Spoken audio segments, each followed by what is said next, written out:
國際新聞哦，過來看中東的戰局又過個炭燒。在荷姆茲海峽有2隻阿聯的油輪，和伊朗的飛彈彈到，造成1人死亡，8人受傷哦。美軍嘛，擱再宣布講會繼續空襲伊朗。即馬擱傳出講，美軍要佇台北時間15透早4點，針對伊朗的港口和沿海地區來進行軍事封鎖。因為中東的局勢緊張，即馬油嘛擱大起10%。We are just going forward. We're attacking them tonight. We're taking out all of their capability for anything having to do with the Strait, with the Hormuz Strait. And I think in the end, we will end up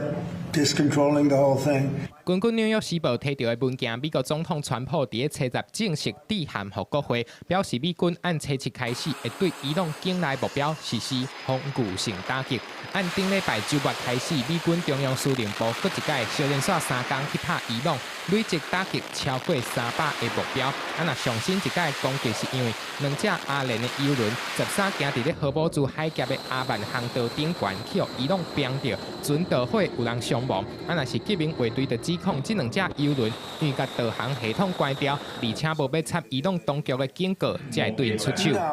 不離個川普咧回答記者的問題時陣是無甲話講死，伊表示講伊朗閣有想要做落來講，若是美伊達成協議，這是抑閣有可能的。當時美國的情報嘛發現，伊朗伫7月初3利用哈米尼國葬，透過一幫班機飛去也門青年運動的控制區，撒納的航班，將革命衛隊的無人機抑閣有飛彈專家送去到也門。若是美國的駐聯合國副大使布魯斯就向聯合國安理會強調，只要伊朗對船隻來開火，華府一定會甲因拍轉去。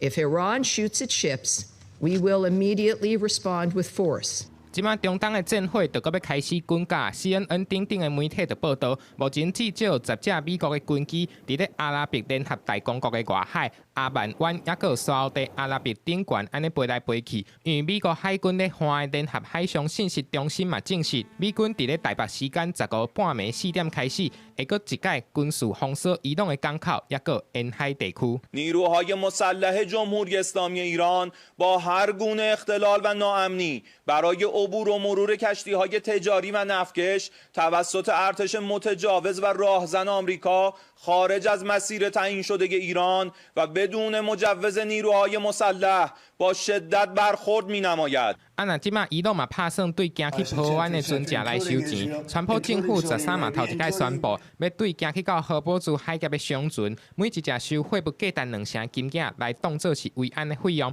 另外，川普嘛佇台北時間17早起9點發表全國演說。公司新聞，洪如梅編譯。